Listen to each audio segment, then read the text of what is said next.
যারা কুষ্টিয়া দৌলতপুরে বসবাস করেন তারা মাত্র 20 কিলোমিটার দূরে গিয়ে দেখে আসতে পারেন ইন্ডিয়া জিরো পয়েন্ট, যেখানে কোনো ইন্ডিয়ার বর্ডার নেই। তারপরে এর পাশে পাবেন পদ্মা নদী। এখানে যদি আপনি মাছ ধরার সময় যান তাহলে এখানে দেখতে পাবেন তাজা ইলিশ। এখানে সবচেয়ে রোমাঞ্চকর বিষয়টি হচ্ছে বাংলা বাজার, যেখানে আপনি টাকা এবং রুপিয়া দিয়ে ইন্ডিয়ার সকল ধরনের পণ্য এখানে পাবেন।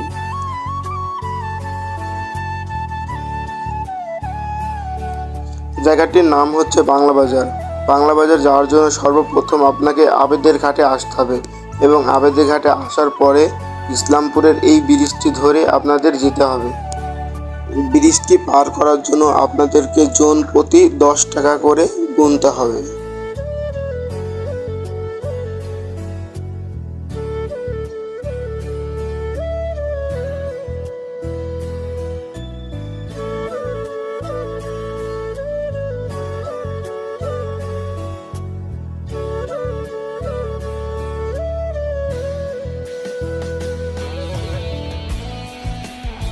তো এই দুর্গম রাস্তার ভিতরে আস্তে আস্তে আমরা এখানে একটা মসজিদ দেখতে পেলাম।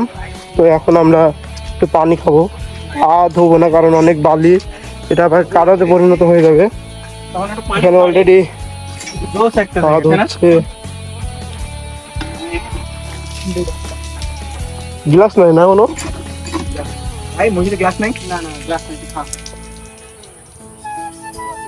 আসসালামু আলাইকুম চাচা, আমরা দৌলতপুর থানা থেকে এসেছি। এটাও তো দৌলতপুর থানারই অংশ, কিন্তু অনেক ভেতরে।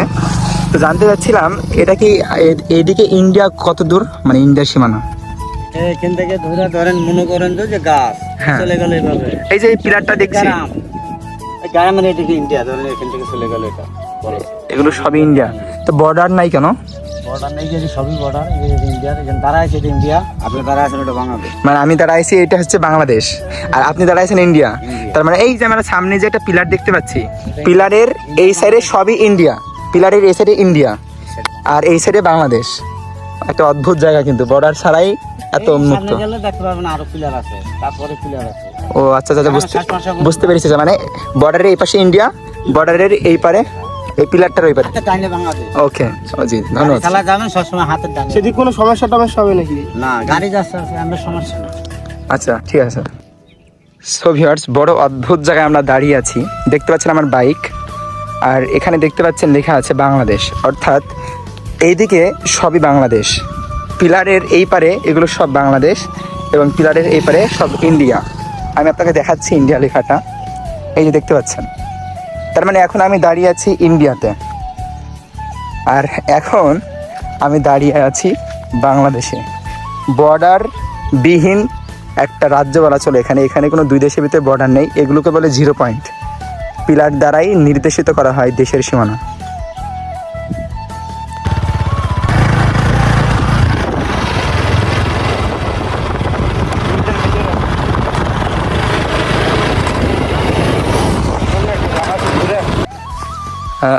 রনির গাড়ি জানি সেরা ভাই, সেরা।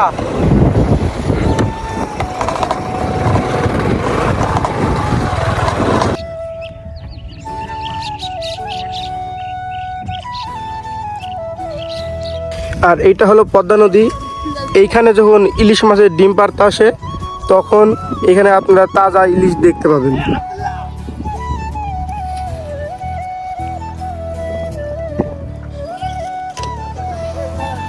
আর এই যে এই দিক দিয়ে বাইক নিয়ে আসা অনেক কষ্টকর, কারণ এদিকে যতদূর তাকাবেন শুধু বালি আর বালি। আমরা বাইক নিয়ে আসতে এদিক দিয়ে অনেক বিপদের সম্মুখীন হয়েছি। এই ছিল আমাদের বাংলা বাজার ভ্রমণ।